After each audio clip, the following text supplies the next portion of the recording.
La contrefaçon, elle existe dans la vie chrétienne, malheureusement. On peut voir des contrefaçons dans différents domaines de la vie chrétienne. Et c'est ce qu'on va voir aujourd'hui ensemble. Est-ce qu'il y a des domaines de votre vie où vous êtes dans la contrefaçon? Peut-être en étant conscient de ça, peut-être en étant inconscient de ça. Il y a plusieurs cas qui peuvent arriver. Parfois, on peut avoir des gens qui vont mal agir et qui savent quelque part qu'ils agissent mal, bien sûr. Mais bon, ils n'ont pas trop envie de changer. Il vaut mieux continuer à avancer sur sa lignée. Parfois, on a d'autres personnes qui sont dans des mauvaises attitudes, des mauvaises manières de faire, mais ils ne sont pas forcément conscients de ça.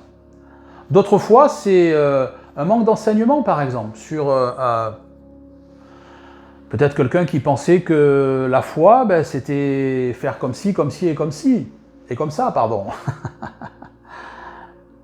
Et en fait, il faisait d'une certaine manière, mais en fait, ce n'est pas du tout ce que la Bible enseigne.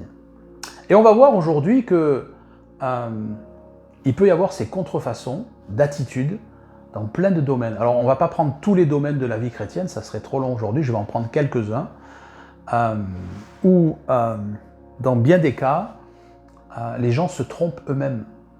Alors, qu'on soit conscient ou inconscient de notre mauvaise attitude, dans les deux cas, on se trompe nous-mêmes de toute façon.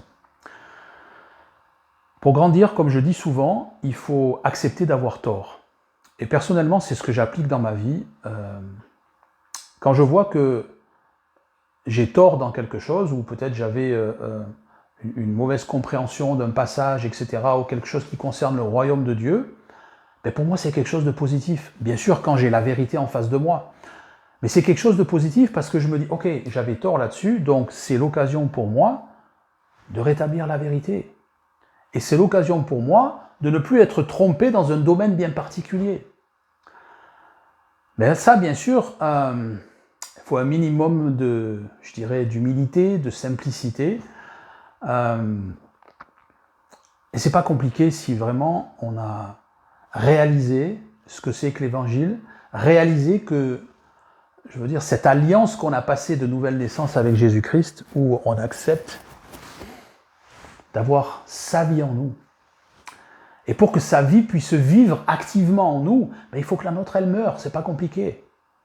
Tant que ma vie, elle meurt pas, la sienne, elle peut pas être en moi, vraiment activée, vivante. C'est pour ça que Jean-Baptiste disait, il avait tout à fait compris ça, lui.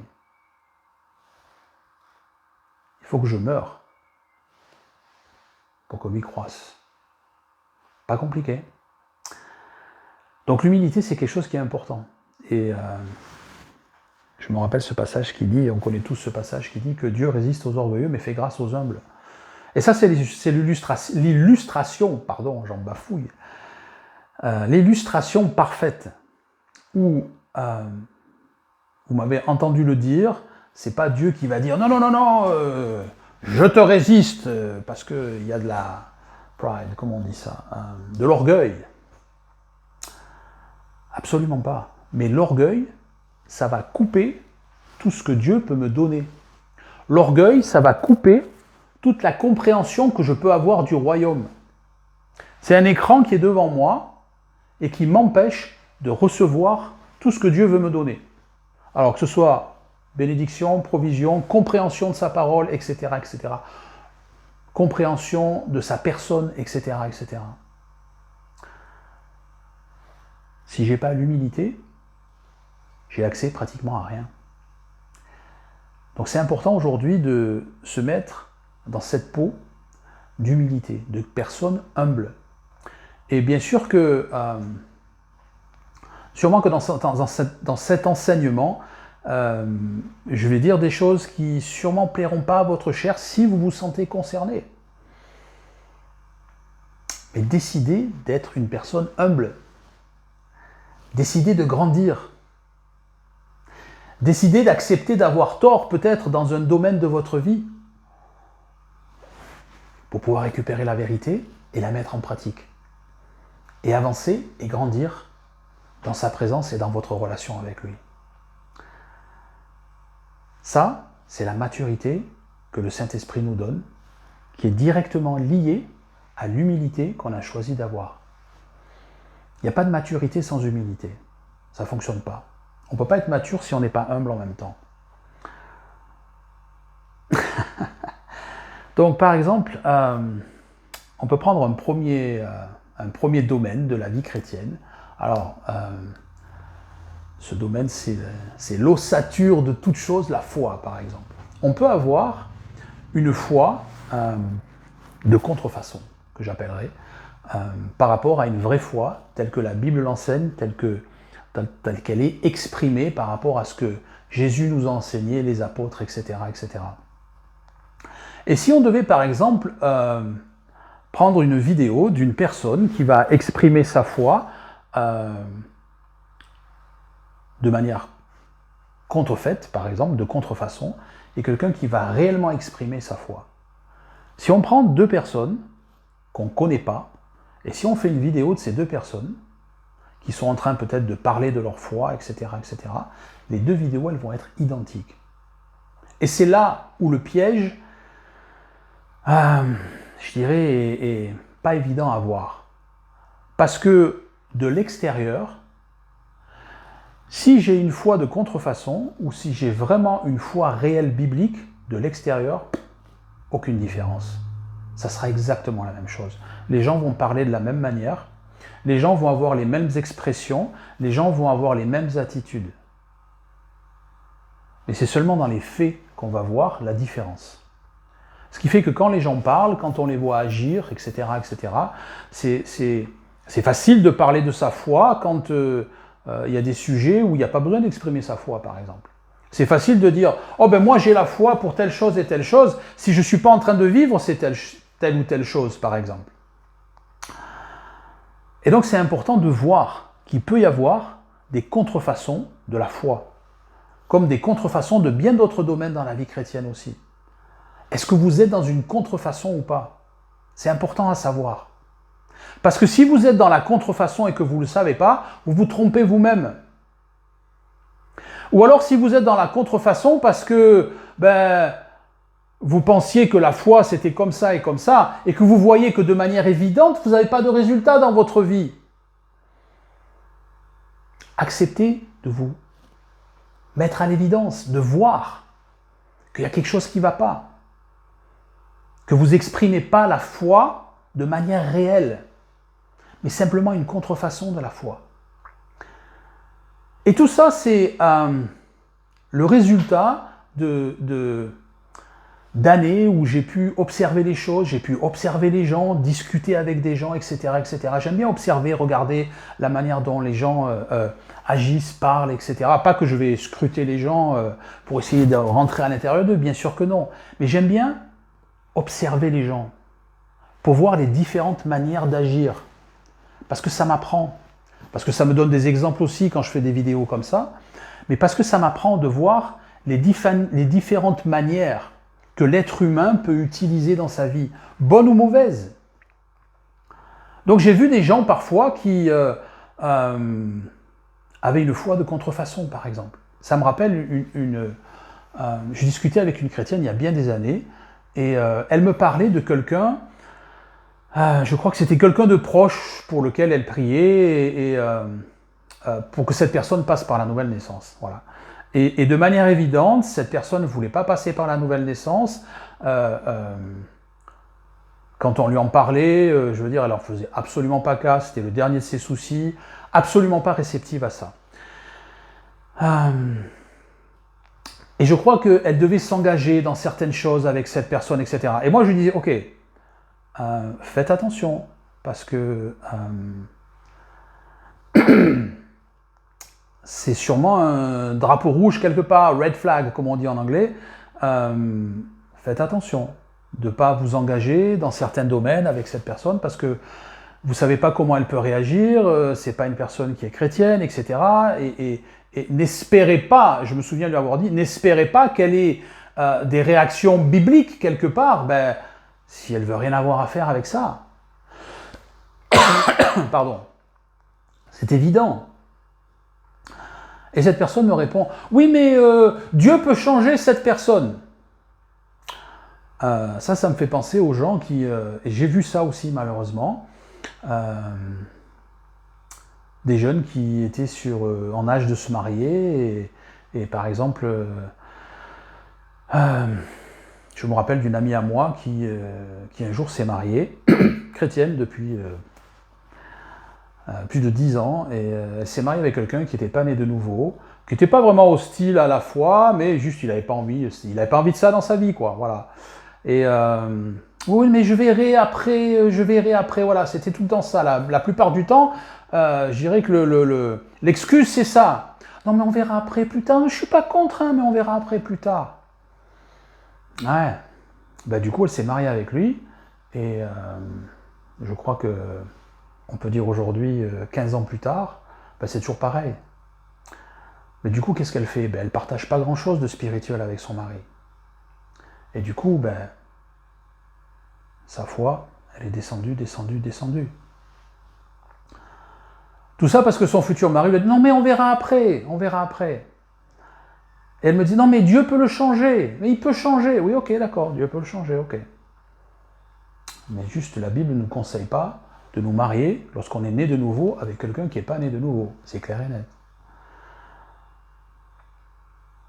Et là, ben, elle avait une foi de contrefaçon, malheureusement. Parce qu'elle s'est dit, non mais Dieu peut le changer.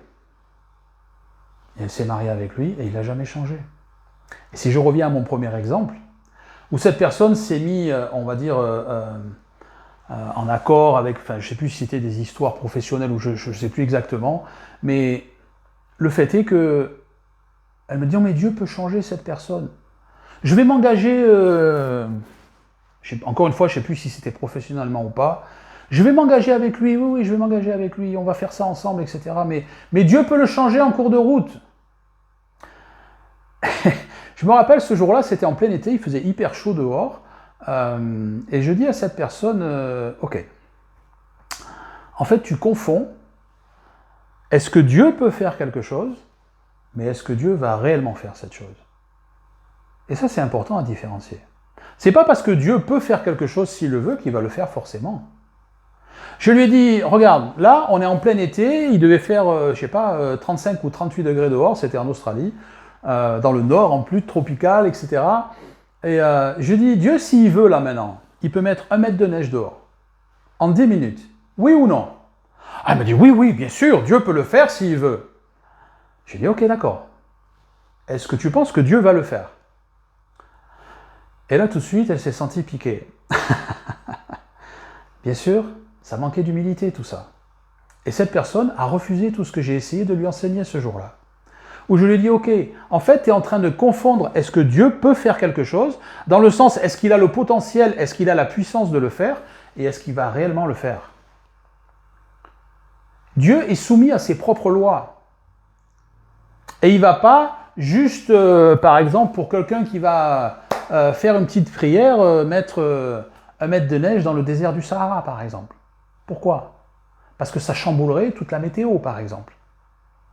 De la même manière, si quelqu'un se disait, ben, oh non mais moi je vais avoir la foi, je vais sauter d'un avion sans parachute. Alors je prends un exemple extrême, pour qu'on comprenne un peu mieux. Et Dieu va inverser la loi de la pesanteur. Juste parce que j'ai la foi. Ok. Mais il y a de grandes chances que si vous fassiez ça, vous arrivez en bas et vous vous écrasiez comme une crêpe. Non, vous serez plutôt dans le royaume, ça c'est sûr. Je blague, mais c'est pas une finalité, absolument pas. Des fois, on peut avoir une foi de contrefaçon, parce qu'on confond, est-ce que Dieu peut faire quelque chose et est-ce qu'il va le faire? Est-ce que s'il faisait cette chose, c'est conforme à sa parole? C'est conforme à tout ce qu'il a déjà préétabli, toutes les lois qu'il a établies dans ce monde? Les lois physiques, par exemple. Toutes les lois qui sont dans sa parole, dans ce que Jésus a dit, si on peut appeler ça des lois. Tout ce que Dieu a mis en place. Est-ce que Dieu va changer le cœur d'une personne tout de suite pour la faire passer par la nouvelle naissance, sans que cette personne elle ait vraiment souhaité? Ok, ça peut arriver, 1 cas sur 1 million, et encore. Parce que ça mettrait au défi la loi de notre libre choix. Alors, j'en conviens, ça peut arriver, comme certains cas où parfois il y a des gens qui sont même pas chrétiens, ils étaient dans une situation de danger, ils ont vu un ange venir les sauver. Comme ça peut arriver où il y a quelqu'un qui passe par la nouvelle naissance, qui est totalement nouveau dans la foi, tout ce qui est spirituel, etc.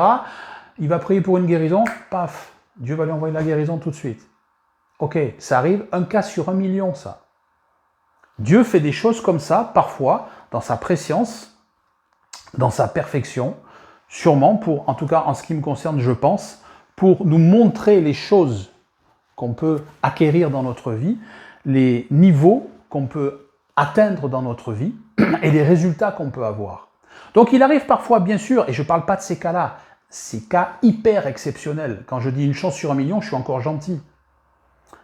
Mais dans la grande majorité des cas, quand je vais prier, quand je vais choisir d'activer ma foi, il faut que ma foi soit conforme à ce que Dieu dit. Il faut que ce que je décide de penser avec foi soit conforme à ce que Dieu a écrit dans sa parole. Parce que sinon, ça ne va pas arriver.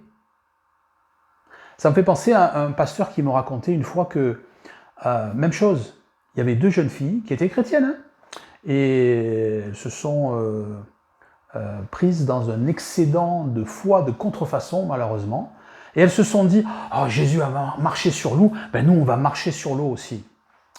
Et donc un jour, elles sont arrivées sur un lac, et elles ont été au bout d'une espèce de ponton où il y avait déjà de la profondeur. Ces filles, elles ne savaient pas nager. Et elles se sont dit, nous, on ne sait pas nager, mais on a la foi, on va marcher sur l'eau au nom de Jésus. Elles ont sauté, et elles ont coulé, malheureusement. Et elles sont mortes. Tout ça parce qu'il y avait une foi de contrefaçon. Parce qu'elles ont déterminé de croire pour quelque chose qui n'était pas conforme à ce que Dieu a dit. Parce que Dieu dit qu'il n'est pas question qu'on mette notre vie en danger pour le tenter, pour venir nous sauver ou venir à notre rescousse, par exemple. La Bible le montre, c'est clair. Il n'est pas question d'arriver et de me mettre dans des situations de danger ou des situations où je vais faire des choses exceptionnelles juste pour, quelque part, obliger Dieu à venir agir dans ma vie.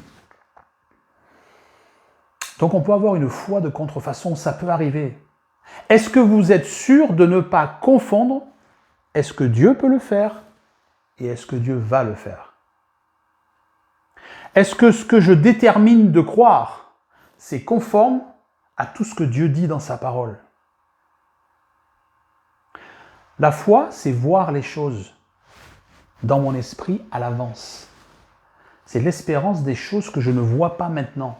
Mais quand je les espère, quand la Bible parle d'espérer, c'est pas j'aimerais bien que, comme vous m'avez déjà entendu dire, c'est je suis sûr que, c'est pas la même chose. Et lorsque j'active ma foi, dans mon esprit, je vois les choses à l'avance. Et c'est ça qui active ma foi de plus en plus. Et c'est ça qui fait que j'ai le résultat de ma foi, des choses pour lesquelles j'ai cru. Donc la foi, elle peut être une contrefaçon ou elle peut être réelle. À moi de voir, est-ce que j'ai le résultat escompté ou pas? Et si je vois que j'ai été dans l'erreur quelque part, il faut que je rectifie, il faut que je change ça. C'est pas parce que Dieu peut faire quelque chose qu'il va automatiquement le faire dans votre vie. Parce qu'il y a plein d'autres choses que Dieu a établies aussi, pour lesquelles il faut respecter, pour lesquelles Dieu a dit, ok, j'ai mis ces lois en place, j'ai mis ces choses en place, et tout ça, c'est lié avec tout le reste. Je ne peux pas prendre un seul truc, l'isoler et dire, ah ok, mais Dieu peut faire ça, hein, donc je vais décider de croire qu'il peut le faire. Ok, si c'est conforme avec tout le reste que Dieu a dit, si ça coïncide avec tout le reste que Dieu a dit, pas de problème, bien sûr. Mais si ça ne coïncide pas avec tout ce que Dieu a dit, c'est une foi de contrefaçon. Et si j'ai une foi de contrefaçon, il faut que je la change. C'est maintenant qu'il faut faire les choses. C'est pas en attendant d'être dans une situation de crise, par exemple. Parce que maintenant, quand tout va bien, c'est beaucoup plus facile de changer. C'est beaucoup plus facile de rectifier les choses. Que ce soit dans la foi, que ce soit dans le pardon, dans la louange, la prière, peu importe. C'est beaucoup plus facile d'entraîner mon âme, de renouveler mon âme quand tout va bien, plutôt que de le faire au milieu d'une situation de crise. C'est pour ça que je conseille souvent aux gens, très souvent même aux gens, de dire changez pendant que tout va bien. Ne décidez pas de changer quand il y a un problème. Parce que c'est beaucoup plus difficile, c'est pas impossible, hein, mais c'est beaucoup plus difficile, croyez-moi. Croyez-moi. Quand j'étais plus jeune, j'étais nettement plus têtu et bien des fois, ça m'a mis dans des situations extrêmement difficiles. Tout ça parce que j'ai attendu d'avoir une situation de crise pour commencer à changer. Parce qu'avant ça, c'était monsieur orgueilleux. Non, mais je sais, moi je sais. Non, mais moi je sais. Ok, d'accord, ok. Ok, je sais, mais j'en ai fait les frais plus tard. Et aujourd'hui, j'ai compris que l'humilité, c'est tellement plus puissant que l'orgueil. Tellement plus puissant que l'orgueil. De la même manière que l'amour, c'est tellement plus puissant que la haine ou que la colère. Mais ça, il n'y a que Dieu qui peut nous le révéler.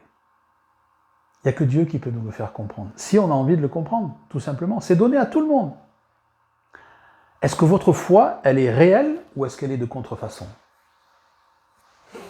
Le pardon, c'est un autre domaine, par exemple. On peut avoir un pardon de contrefaçon ou on peut avoir un réel pardon qui vient du royaume de Dieu. On peut avoir des gens qui, parfois, encore une fois, ce n'est que le résultat d'observations dans ma vie, mais j'ai vu plusieurs fois, de nombreuses fois même, des gens, et aujourd'hui c'est de pire en pire parce que c'est de plus en plus à la mode, entre guillemets, alors c'est un peu sarcastiquement que je dis ça, des gens qui sont dans la victimisation. Voilà. Aujourd'hui, on est victime de tout. Et du coup, il y a des gens qui vont se créer des pardons qui n'ont pas lieu d'exister. Tout ça parce que c'est des gens qui sont dans la susceptibilité, qui prennent tout mal. Mais il y a un de spécial qui est arrivé dans leur vie. Et quand on les entend parler, ils disent « Ah non, mais lui, je lui ai pardonné. Elle m'a fait... Mais je lui ai pardonné, c'est bon. » Qu'est-ce que vous leur avez pardonné? Il n'y a rien qui est arrivé. C'est juste le résultat de votre susceptibilité. Il n'y a rien à pardonner. Donc c'est facile quand il n'y a rien à pardonner de dire « Ah ben oui, je pardonne. » Ça, c'est un pardon de contrefaçon. Et je vois ça plein de fois, malheureusement, dans l'Église. Des gens qui sont juste susceptibles, qui s'imaginent qu'on leur a fait du mal, qui s'imaginent qu'on est venu pour essayer de leur nuire, par exemple. Et qui vont dire « Non, non, mais je pardonne. Hein. » Ok. Mais il n'y a rien. C'est juste le résultat de votre propre susceptibilité. Comment voir ça? Ben, c'est facile. Si vous considérez qu'il y a régulièrement des gens comme ça dans votre vie, que vous considérez venir pour, je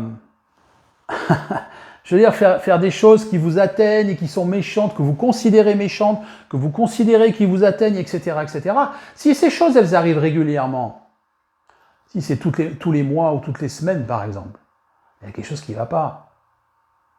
Parce qu'il n'y a pas des gens, alors je ne parle pas de cas extrêmes, bien évidemment, ok? Mais il n'y a pas des gens qui vont venir dans ma vie sans arrêt, comme ça, à essayer de me nuire, à être méchants avec moi, et à me faire des choses où il va falloir que je pardonne par la suite. Parce que si je suis chrétien, si je suis né de nouveau, la Bible elle dit « Pardonnez-vous réciproquement », parce que Jésus il vous a pardonné aussi. Je crois qu'on trouve ça quelque part dans Éphésiens 4, je ne suis pas sûr. Ouais. Est-ce que vous êtes dans la victimisation? Est-ce que vous inventez des pardons quelque part? Alors encore une fois, je ne dis pas que c'est quelque chose qui est forcément conscient. Ça peut être inconscient, je peux être le résultat de ma propre supercherie par exemple. Où je vais me deceive myself, comme on dit ça en français, où je vais me tromper moi-même. Pensant que « Ah non, mais moi je suis quelqu'un qui pardonne. Hein. » Non, vous n'êtes pas quelqu'un qui pardonne si c'est votre cas. Vous êtes juste quelqu'un qui est susceptible et qui pense que les gens vont venir vous agresser sans arrêt, verbalement la plupart du temps, ou avec des attitudes. Et alors après, on dit, oh non, mais facile, non, moi je pardonne, non, mais il n'y a rien qui s'est passé, il n'y a rien à pardonner. Est-ce que votre pardon, c'est un pardon de contrefaçon ou est-ce que c'est un réel pardon? C'est important de savoir ça. Est-ce que c'est juste le résultat? Vous êtes quelqu'un de susceptible, tout simplement. Et vous avez besoin de changer. Vous avez besoin d'humilité. Pardonnez-vous les uns les autres. Il y a ça presque tous les chapitres dans la parole de Dieu. Dans le Nouveau Testament en tout cas. C'est important. Si je vois que je me considère agressé verbalement ou agressé par des attitudes régulièrement, et que je suis né de nouveau, il y a un problème. C'est à moi de changer d'abord. Est-ce que ça veut dire qu'il n'y a pas des gens qui viennent et faire des choses qui ne sont pas cool envers moi? Oui, bien sûr qu'il peut y avoir ça. Mais si je suis né de nouveau, je ne peux pas sans arrêt rentrer dans l'offense et en disant « Non mais lui il m'a offensé, mais c'est bon, j'ai pardonné. Ah mais elle, ouais, elle m'a vraiment offensé, hein, mais ça va, j'ai pardonné. » Juste pour me faire passer pour la super bonne personne. Mais en fait, je suis juste une espèce de susceptible, ou une espèce de susceptible, orgueilleux, tout simplement. Je vous avais dit que votre chair, elle n'aimerait pas, si vous êtes concerné en tout cas. Ouais, c'est important ça. Rappelez-vous qu'à LVBN, j'enseigne rien que je ne vive moi-même. Moi aussi, j'étais orgueilleux. Et je suis passé par des moments où il a fallu que je change. Où j'ai pleuré amèrement aussi. Je suis passé par là aussi. Je ne suis pas en train de donner des leçons. Hein. Ouais. Mais combien c'est bon quand on comprend que l'humilité, c'est nettement plus puissant que l'orgueil. Est-ce que vous êtes dans un vrai pardon ou dans un pardon de contrefaçon? C'est important ça. Il y a des gens qui parfois vont arriver et penser que les autres vont faire des choses méchantes envers eux, etc., etc. Ça peut arriver quand c'est réel, par exemple. Est-ce que votre pardon, c'est un réel pardon? Ou, par exemple, est-ce que vous êtes dans le déni? J'ai vu ça aussi. Des gens qui vraiment ont subi des offenses. Il y a vraiment eu une offense cette fois. Et ces gens-là dire non, non, mais j'ai pardonné, il n'y a pas de problème. Hein, je veux juste plus lui parler, c'est tout. Ou alors, elle, non, mais je l'ai pardonné, ouais, elle m'a fait ça et tout, c'était vraiment atroce. Hein. Mais je lui ai pardonné parce que je suis une super chrétienne, bien sûr. J'ai pardonné, c'est bon, j'ai pardonné. Mais je veux juste plus la voir. Ça, c'est pas du pardon, c'est du déni. Il n'y a pas une once de pardon là-dedans. Bien sûr, je parle dans ce cas où la personne adverse est passée par une réelle repentance. Bien sûr que si quelqu'un va venir créer une offense dans ma vie et ne veut absolument pas se repentir, malheureusement ça arrive. Alors, plus chez les gens qui ne sont pas nés de nouveau, par exemple, mais malheureusement ça arrive chez les chrétiens aussi. Des gens qui sont encore dans l'immaturité et dans l'orgueil, ils ne veulent pas se repentir. Mais je parle d'une personne qui s'est réellement repentie. Ce n'est pas du pardon dans ce cas-là. Hein. Bien sûr que si la personne ne se repent pas, la Bible me dit de rester et de garder de la distance. Bien sûr, absolument. Il n'y a aucun problème avec ça. Mais lorsqu'une personne m'a réellement créé une offense dans ma vie, quelque chose de fort, et s'est réellement repenti, je dois faire exactement comme si de rien n'était. Comme si rien n'était arrivé. Ça, c'est le vrai pardon. Mais combien de fois on voit des chrétiens qui ont subi une offense? Ok, ils ont subi une offense. La personne en face s'est repentie. Non, non, mais j'ai pardonné, hein, mais finalement, c'était pas bien qu'on se voit. Bon, mais non, il fait plus partie de mes amis maintenant parce que oh voilà, les temps ont changé. Voilà, ouais, bien sûr, on peut raconter ce qu'on veut. Hein. Mais on est dans le déni, on n'est pas dans le pardon. C'est un pardon de contrefaçon qui n'existe même pas. Soyez honnête avec vous-même, si c'est votre cas. Si la personne s'est repentie en face, et si vous dites oui, j'ai pardonné, ça doit être comme si rien n'était arrivé. C'est ce que Dieu fait envers nous, hein. Pardonnez-vous les uns les autres, comme Christ vous a pardonné. Si j'ai compris la nouvelle naissance, je comprends que je ne peux pas accepter le pardon de Jésus dans ma vie et dire « Oh, merci Jésus, parce que tu as pris tout le péché qui était sur ma vie et je suis pardonné, maintenant je suis dans ma robe blanche, tranquille, prêt à rentrer dans le royaume. Merci pour ton pardon. Non, non, mais toi, je ne pardonne pas. » Ou pire, parfois, on va dire « Non, non, mais j'ai pardonné. Hein. » Et en fait, c'est juste un mensonge. On est dans le déni. Eh oui. Soyez objectif et honnête avec vous-même. Soyez humble. Décidez d'être humble. Ça n'arrive pas comme ça. Hein. Ça ne va pas vous tomber sur la tête un matin, l'humilité. Hein. Il faut aller la chercher. Il faut décider de l'activer dans votre vie. Ouais.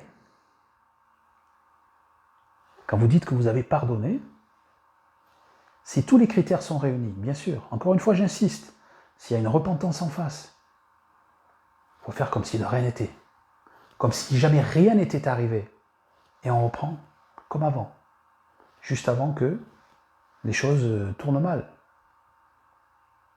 juste avant que l'offense soit générée.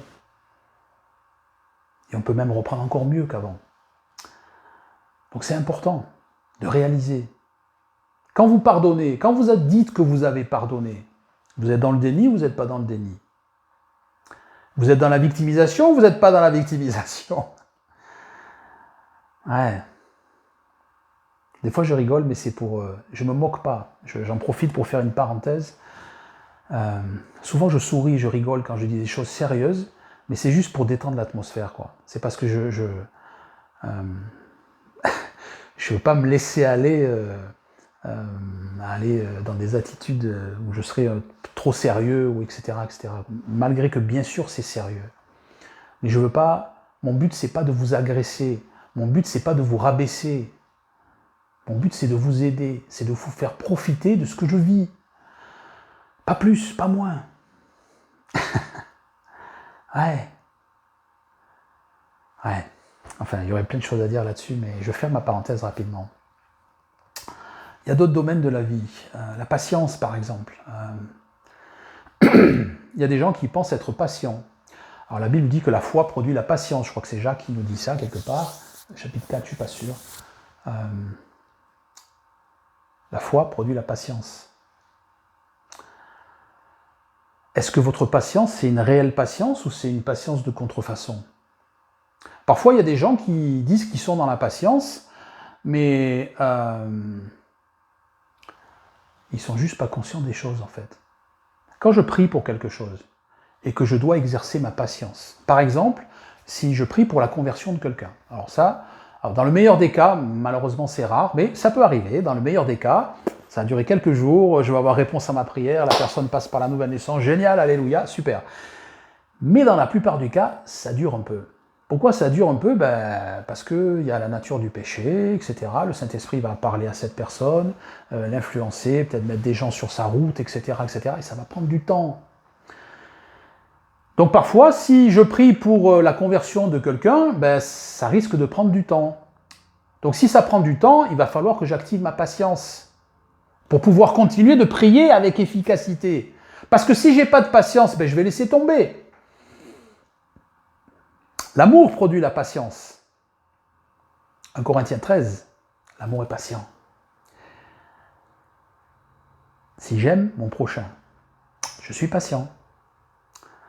Mais des fois, il y a des gens qui vont se targuer d'être patients. Non, non, mais moi je suis patient, quand je prie, il n'y a pas de problème. Pardon.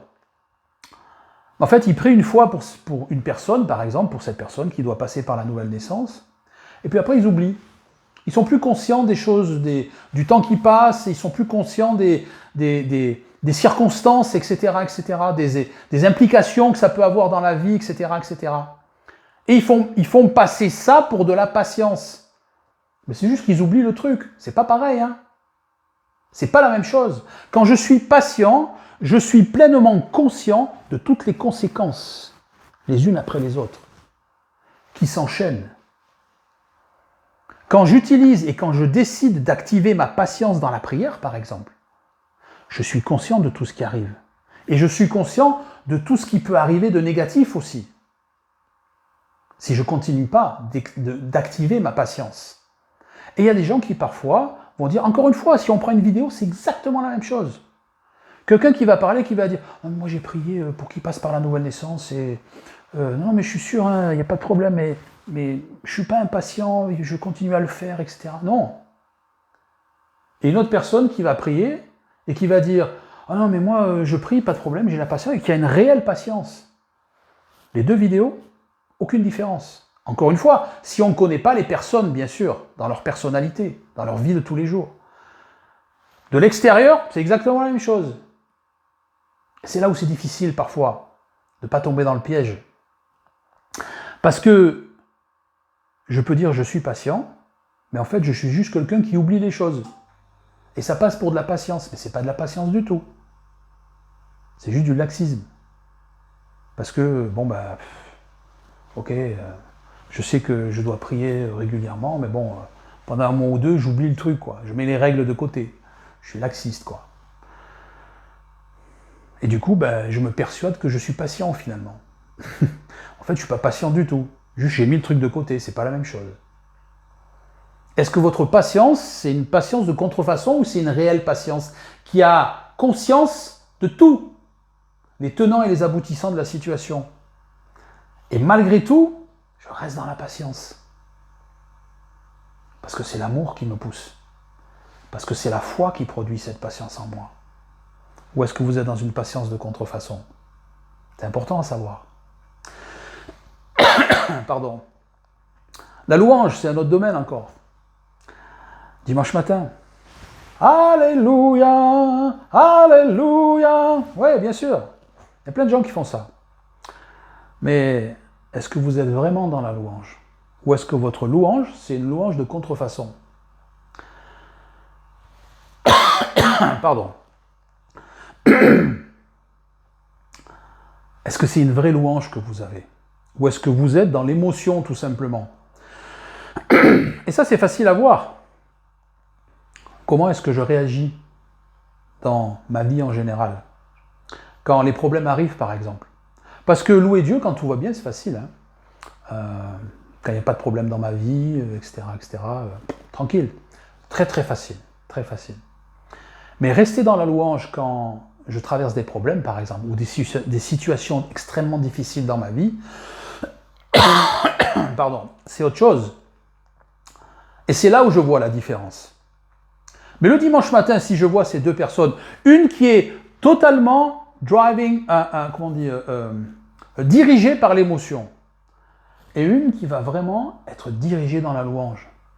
Les deux, si je les regarde, c'est les mêmes. Je vais dire, oh, les deux, they're having the time of their lives. Ils ont le moment de leur vie, quoi. Ils passent un moment génial. Extérieurement, oui, ok. Mais il y en a une des deux qui, intérieurement, c'est pas ça du tout. Parce que c'est que de l'émotion. C'est une louange de contrefaçon. C'est une louange qui est là seulement quand tout va bien. Est-ce que vous êtes dans la louange de contrefaçon ou est-ce que vous êtes vraiment rentré dans la louange? Est-ce que vous êtes capable de dire « Merci mon Dieu. Oui, je traverse un moment extrêmement difficile. Mais ma confiance, elle est toujours en toi. Mon amour, il est toujours en toi. J'ai pas changé. Je te loue toujours autant. Je t'adore toujours autant. Parce que ma confiance, elle n'a pas bougé d'un millimètre. Parce que je sais que tu es là. Et qu'ensemble, on va traverser ça avec succès. Ça, c'est de la vraie louange. C'est pas de la louange de contrefaçon. Est-ce que vous vous retrouvez dans des choses comme ça? Et peu importe ce que vous faites le dimanche matin, parce que c'est pas ça l'important. Alors, bien sûr qu'on peut arriver dans un service, dans une église, un dimanche matin et traverser des problèmes. Effectivement, il peut y avoir des problèmes dans notre vie. Peut-être, je ne sais pas, j'ai perdu quelqu'un dans la semaine, par exemple, ou j'ai perdu mon job dans la semaine, ou peu importe. Je veux dire, ça ne manque pas les problèmes, malheureusement, dans ce monde. Satan, c'est le prince de ce monde. Et on sait que c'est pas est-ce que les problèmes vont arriver, mais c'est quand est-ce que les problèmes vont arriver. Jésus a jamais dit passe par la nouvelle naissance et tu auras zéro problème. Jamais dit ça, Jésus, hein, c'est pas dans le contrat. Hein. L'alliance plutôt. C'est je serai avec toi, peu importe ce que tu traverses. Et on va le traverser. L'issue sera différente peut-être, mais on va le traverser avec succès. Ça, c'est la promesse de Dieu. Donc c'est pas est-ce que les problèmes vont arriver, mais c'est quand est-ce qu'ils vont arriver. Ce monde, il est en mouvement. Satan, c'est le prince de ce monde. Les choses arrivent. On a parlé de ça dans un enseignement il y a quelque temps déjà. Donc c'est quand est-ce que ça va arriver. Bien sûr qu'on peut arriver un dimanche matin et voir, se tester soi-même. Ok, je traverse ce moment difficile, mais est-ce que ma louange, c'est la même que lorsque tout va bien? Ou est-ce qu'elle est un peu moins puissante, par exemple? Moins active? Est-ce qu'il y a un peu moins le cœur dedans? Ou est-ce que le cœur y est réellement? C'est là qu'il faut voir, c'est là qu'il faut vous tester vous-même, c'est là qu'il faut vous sonder vous-même. Mais pour ça, il faut de l'humilité, il faut de l'objectivité, il faut être honnête avec soi-même. Rappelez-vous, l'humilité, c'est bien plus fort que l'orgueil. Rappelez-vous, quand vous admettez d'avoir tort, c'est l'occasion de grandir. Quand vous avez la vérité en face de vous, bien sûr. Quand on vous propose une vérité, quand vous écoutez l'enseignement, comme maintenant par exemple. Est-ce que ma louange c'est la même que d'habitude quand je traverse des moments difficiles? Ou est-ce que je suis là à louer Dieu, ou quand je discute avec mes frères et sœurs? Ah non mais moi le Seigneur c'est toute ma vie. Combien de fois j'ai entendu ça? Ouais, ok. Et quelques semaines plus tard, quand il y a une tuile qui arrive, c'est la cata. Seigneur, mais qu'est-ce qui se passe? Mais je comprends pas, pourquoi tu m'as fait ça? Panique à bord. Eh oui, panique à bord. C'est pas ça la vie chrétienne. Ah, faut que je rigole parce que sinon je vais m'exciter tout seul. Ouais, c'est pas ça la vie chrétienne. La vie chrétienne, c'est des gens forts, qui avancent et qui se renforcent de plus en plus. Bien sûr, je comprends. Et je suis conscient qu'on ne part pas tous du même point. On a tous des vies différentes. On a tous eu des enfances différentes. On a tous des personnalités différentes. Mais on a le même Dieu et on a la même nouvelle naissance et on a le même Saint-Esprit en nous.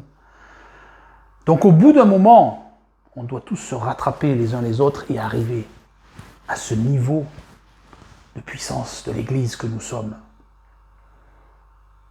Et pas être des gens qui sont dans la panique dès qu'il y a quelque chose qui ne va pas. Tout ça parce qu'on marche à l'émotion. Ah non, mais il y avait une bonne musique, c'était sympa, tout ça. Ok, d'accord. Ok. Mais l'émotion, elle est éphémère. Elle ne dure pas. C'est le propre de l'émotion. C'est éphémère, ça ne dure pas. Donc si je me base sur mes émotions, c'est juste une question de temps pour que le château de cartes s'écroule un jour ou l'autre. C'est pas compliqué. Vérifiez si votre louange, elle est réelle, ou si c'est une louange de contrefaçon. Ouais, la prière, par exemple. On voit ça aussi. C'est un autre domaine, ça. Que j'ai pu observer aussi quand les gens prient. J'ai vu des gens qui priaient pendant 20 minutes, 30 minutes, 1 heure parfois. C'était juste un monologue, une prière de contrefaçon, qui ne donnait rien et aucun résultat. Alors quand on parle avec ces gens, ah t'as prié, ok, ah non j'ai prié pendant 1 heure, hein, c'était super et tout, oh génial, ah ok d'accord. Ouais, t'as reçu quelque chose de Dieu? Bah non. Ah ok d'accord, t'as des choses dans ta vie que tu vas mettre en place, etc. Parce que t'as compris, je sais pas, des passages que t'avais pas compris avant. Etc. Non. Ok. Ok. Donc quand on voit les gens qui, de manière évidente, ne changent pas dans leur vie, changent pas d'attitude, changent pas de manière de penser, changent pas de priorité, restent les mêmes. Vous m'entendez souvent dire ça, c'est le schéma typique. On est pote avec quelqu'un, on ne le voit pas pendant 5, 6, 8, 10 ans. Et puis un jour, on le rencontre encore une fois, ou on la rencontre encore une fois. Et on se dit, ah ok, ben, il n'a pas changé. Toujours le même, toujours les mêmes manières de parler, les mêmes discours, les mêmes complaintes, etc., etc., quoi. Le même genre de prière, etc., etc. Inachevé. Ben voilà, les gens, ils n'ont pas avancé. Souvent parce que, pas que, mais il y a une prière de contrefaçon. Et s'il y a une prière de contrefaçon, il n'y a pas de résultat. Bien souvent, ces gens, ils sont dans un monologue. C'est une récitation. Je me rappelle, j'ai discuté avec une chrétienne une fois. Je me calme un peu. Quand je commence à bafouiller, c'est pas bon signe. Je discutais avec une chrétienne une fois et je lui disais, mais en fait, tu fais des récitations. Elle m'expliquait comment elle priait, etc. J'ai dit, tu fais des récitations avec Dieu. C'est juste une douce musique dans ta tête et tu te rassures toi-même. C'est tout ce que tu fais. Et le résultat, c'est qu'il n'y a pas de résultat, justement. C'est un monologue. Ces genres de personnes, ils sont là, ça sort sans arrêt. Et surtout, je ne fais pas de moment de blanc, parce que s'il y a un moment de blanc, c'est terrible, je ne sais pas quoi faire. Ok. Si vous voulez que Dieu vous parle, il faut vous taire de temps en temps. Hein. Je ne dis pas ça méchamment. Mais il faut vous taire de temps en temps. Il faut faire des moments de silence. Il faut l'écouter. Rester dans sa présence. Pas dire la même chose sans arrêt. Réaliser ce que je dis. Et pas une récitation comme quand on était au CP, par exemple. Ça va parler à certains, l'ancienne génération. Je sais pas s'il y a toujours des récitations qu'on apprend aujourd'hui, ça m'étonnerait, mais bon. Enfin, agréablement surpris s'il y en a toujours, super. Est-ce que vous êtes dans une récitation ou est-ce que vous êtes dans quelque chose de nouveau, dans un vrai dialogue, dans une vraie conversation? Imaginez votre conjoint, par exemple, si vous êtes marié, ou votre meilleur pote, si vous n'êtes pas marié.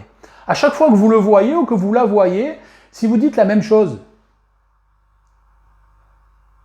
il y a des trucs... Ouais, j'allais dire un truc, mais je ne vais pas le dire. Il y a des gens qui, parfois, ils vont vous dire bonjour avec 2-3 phrases, toujours de la même manière. Tiens, bonjour, comment ça va? Ta journée se passe bien jusqu'à maintenant? On voit surtout ça dans les pays anglo-saxons, par exemple. Alors, ce qui est rigolo, c'est qu'il y en a, ils vous voient le matin à 6h, comment ça se passe ta journée jusqu'à présent? Ok, je viens de me lever il y a 20 minutes, quoi. C'est une récitation, ils font même plus gaffe à ce qu'ils disent, en fait. Et des fois, quand on prie avec Dieu, c'est pareil. On fait même plus gaffe à ce qu'on dit. Ça sort, parce qu'on a appris le truc par cœur. Et ça sort, et on le répète, et on le répète, et on le répète, et on le répète. Et on appelle ça de la prière. Ou alors, on va essayer de faire jouer la corde sensible, d'amadouer un peu de Seigneur, tu vois par quoi je traverse. Seigneur, tu vois les difficultés, etc. Ok, vous êtes en train de faire quoi quand vous dites ça là?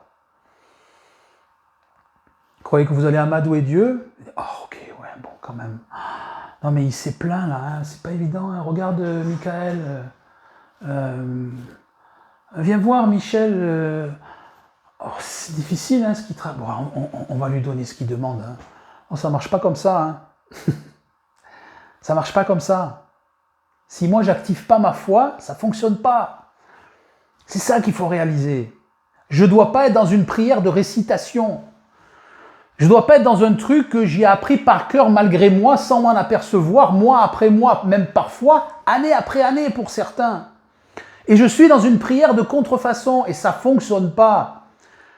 Non seulement ça fonctionne pas, mais je n'expérimente même pas ce qu'est la vraie prière. Ce dialogue avec Dieu. Cette relation d'amour avec lui, où on est là tous les deux. Des fois, il y a des trucs que j'ose pas dire, mais bon, ok, je vais le dire. Jugez bien, jugez mal, à vous de voir, mais ok, je m'en fiche, je le dis, quoi. Parce que c'est ce que je vis.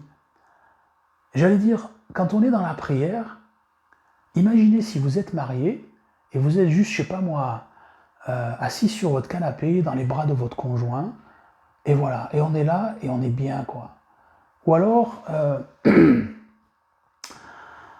sais pas, vous avez, si vous êtes plus jeune, vous avez un frère, une sœur, etc. C'est votre frère, votre sœur, et vous êtes là, vous êtes juste les bras l'un dans l'autre comme ça, et juste on passe un moment bien, quoi. Où on a cet amour fraternel de frère et de sœur, ou cet amour marital d'un mari et sa femme, ou sa femme et son mari. Avec Dieu, moi c'est ça que je vis avec Dieu, quoi. Quand je prie, je suis tout le temps là-dedans, quoi. Voilà, j'ai ça, et je suis dans ses bras. Ouais. Des fois, c'est moi qui le prends dans mes bras, comme un petit enfant qui va prendre son papa, par exemple. Ouais.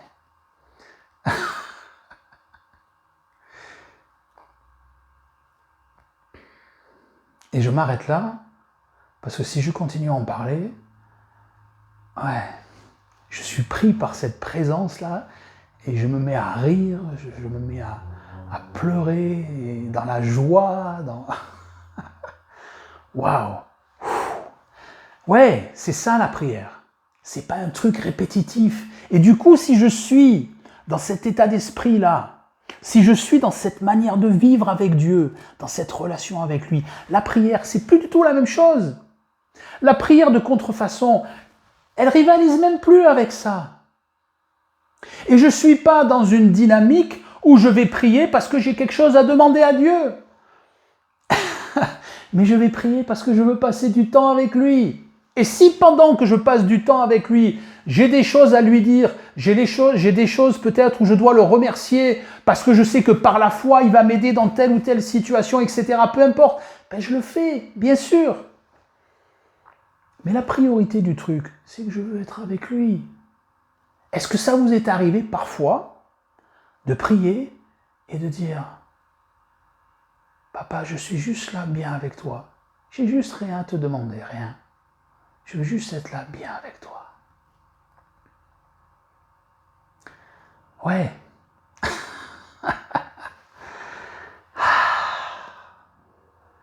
C'est ça la prière. Dieu, c'est pas un distributeur.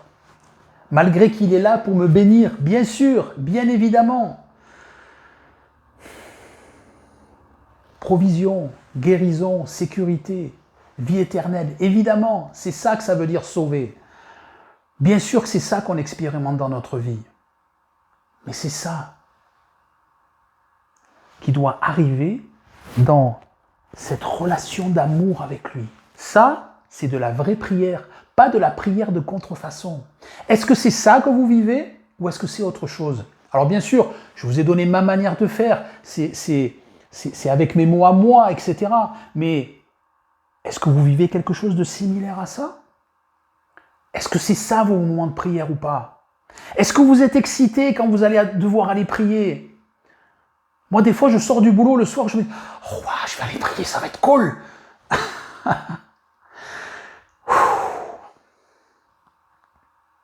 Ouais. Et ça, c'est plus du tout la même chose. C'est pas la même vie chrétienne. C'est pas la même chose du tout. L'amour, par exemple, c'est encore un autre domaine où il peut y avoir de la contrefaçon. Ah non, mais moi je l'aime, il n'y a pas de problème. Ok, oui, d'accord. Ou alors, oh, mais est-ce que tu m'aimes? Ah, mais moi je t'aime. Hein. Et en fait, quand on dit la plupart du temps, moi je t'aime, ça veut juste dire, mais toi, est-ce que tu m'aimes? Ça veut dire, je puise mon amour en toi. Ça veut dire, je prends mon équilibre en toi. C'est en Dieu qu'on doit faire ça. Pas les uns avec les autres. Parce que sinon, ça ne fonctionne pas. Est-ce que je suis arrivé à ce stade-là comme ça? Non. Est-ce que j'ai traversé des moments où il y avait des gens dans ma vie pour lesquels je basais toute la source de mon équilibre d'amour? Oui, bien sûr. Est-ce que je suis sorti de là? Oui, bien sûr. Est-ce que je suis libre aujourd'hui? Oui, bien sûr. Alors je ne suis pas à 100% parce que je continue d'apprendre, bien évidemment. Mais sérieusement avancé.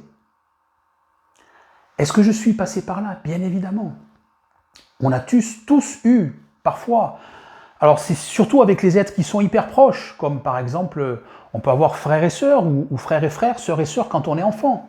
On peut avoir mari et femme quand on est marié, par exemple.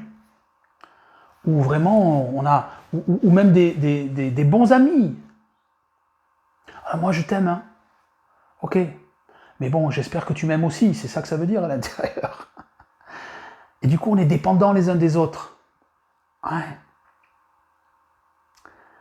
Est-ce que j'ai été dépendant de certaines personnes d'un point de vue amour? Bien sûr. Est-ce que je m'en suis sorti? Oui, bien sûr. Est-ce que c'était difficile? Oui, bien sûr. Mais est-ce que j'y suis arrivé avec l'aide du Saint-Esprit? Oui, bien sûr. Il y a cet amour de contrefaçon dans lequel beaucoup de gens tombent, dans lequel je suis tombé aussi. Et je fais attention de ne pas retomber aujourd'hui. Cet amour de contrefaçon où en fait on est dépendants les uns des autres.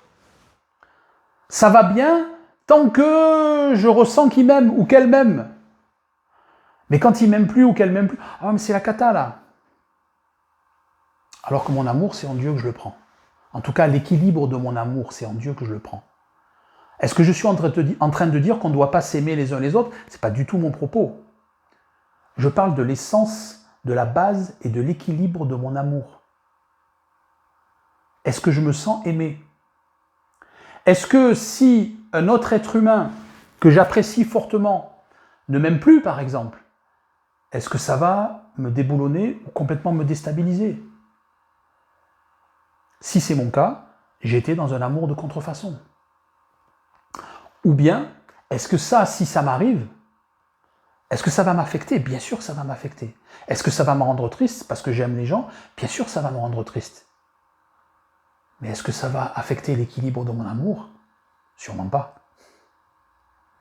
Ça me rappelle l'apôtre Paul qui disait « Rien, absolument rien ne peut me séparer de ton amour. » Et là, il cite un paquet de trucs. Il y a la hauteur, la grandeur, la largeur, la profondeur, les principautés, etc. etc. Et ici, toute une ribambelle d'entités spirituelles ou de choses qui peuvent arriver dans la vie. Rien ne pourra me séparer de ton amour. Ça, c'est l'équilibre parfait. Ça, c'est l'amour comme Dieu le montre. Cet amour qui est résumé dans 1 Corinthiens 13, qui produit la patience, qui ne cherche pas son propre intérêt, etc., etc., etc., etc. Est-ce que vous êtes dans un amour de contrefaçon?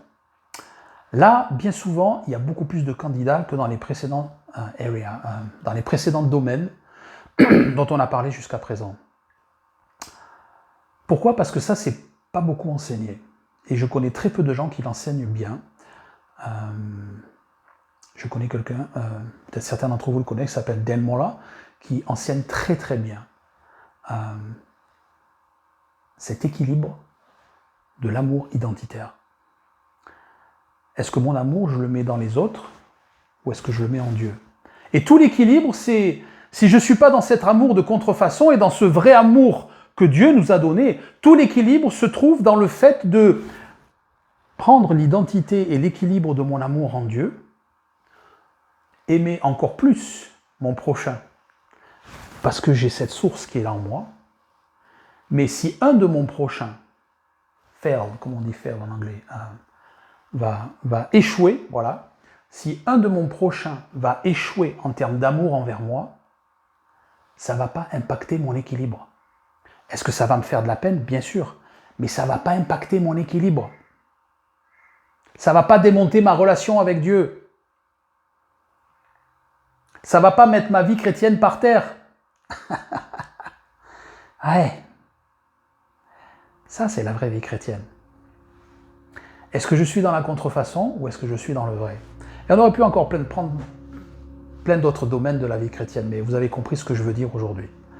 En tout cas, j'espère que vous avez compris ce que je veux dire par tous ces domaines qu'on a expliqués. Il y a plein de choses qui peuvent être dans la contrefaçon, dans notre vie chrétienne, plein de domaines. À nous de faire attention. À nous d'être humbles, à nous d'être simples, à nous d'accepter d'avoir tort pour grandir, lorsqu'on a la vérité en face, bien sûr. Ouais. J'espère que cette vidéo vous aura aidé aujourd'hui. À bientôt. En résumé, pour grandir spirituellement, nous devons accepter que nous pouvons nous tromper.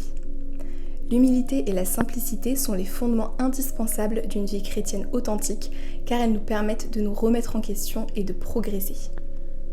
Il existe des contrefaçons spirituelles qui ressemblent extérieurement à la réalité. Une foi authentique s'appuie sur ce que Dieu a réellement dit, tandis qu'une foi de contrefaçon repose souvent sur nos propres attentes ou interprétations. Le même principe s'applique au pardon, à la patience, à la louange, l'amour ou à la prière.